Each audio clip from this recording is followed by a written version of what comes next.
আজকে আমরা সবাই মিলে সানডে ছুটির দিন তো সবাই মিলে চলে এসেছিলাম মায়ের দর্শন করতে। কোথায় এসেছি অবশ্যই বলবো, পুরো ভিডিওটা দেখো। আমরা আজকে এসেছি ইনচুরো ঝাপান মেলাতে, যেটা বিশ্বহরি ঝাপান নামে কিন্তু পরিচিত। তো এখানে বিশ্বহরি বলতে মা মনসা দেবীরই পুজো হয়।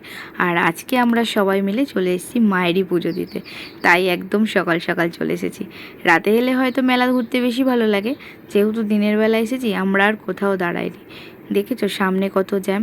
আর যেদিন প্রথম পুজো হয় না, এই রাস্তায় জ্যাম, গাড়ি ঢোকানো তো দূরের কথা, হেঁটে যাওয়াটা দুষ্কর হয়ে যায়। কারণ প্রচুর এলাকা থেকে মানুষজন আসে, আর এখানে যাদের মানসিক থাকে তারা কিন্তু বলি চড়ায়। তো এরকম মানে ভোর থেকে শুরু করে পাঠা নিয়ে আসে সবাই বলি দেওয়ার জন্য।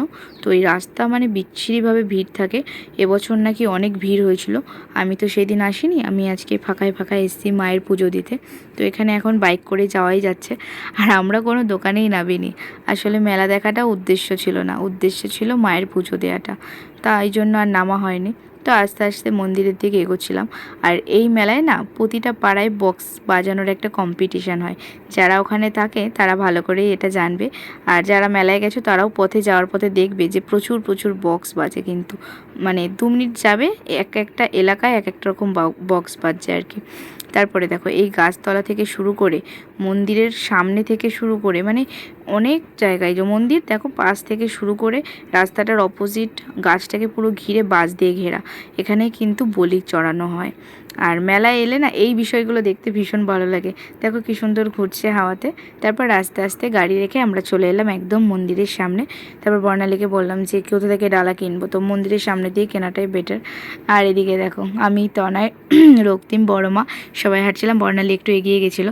রক্তিমকে বলছি দাঁড়া, ও ভাবছে হয়তো ছবি তুলছি, বলছে এই কালো উঠছে আমি তুলবো না। তার যে নানা ভিডিও হচ্ছে।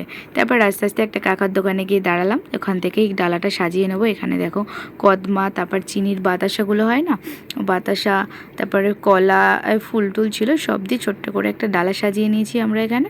তারপর মায়ের মন্দিরে ঢুকে গেলাম পুজো দেওয়ার জন্য। সত্যি কথা বলতে মা কিন্তু ভীষণ জাগ্রত। আর মা মনসা পুজো কিন্তু এই শ্রাবণ মাসেই হয়। তো আমরাও চলে এসেছিলাম এখানে পুজো দেওয়ার জন্য। অনেকে বাড়িতেও কিন্তু পুজো করে মা মনসার।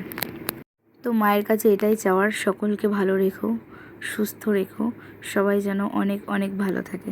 সত্যি কথা বলতে মায়ের কাছে কখনো নিজের জন্য কোনো দিনও কিছু চাইনি। সব জায়গায় পুজো দিতে গেছি আর চেয়েছি সবাই ভালো থাকুক। তো তোমরাও ভালো থেকো, সুস্থ থেকো। ভালো লাগলে একটু লাইক করে দিও।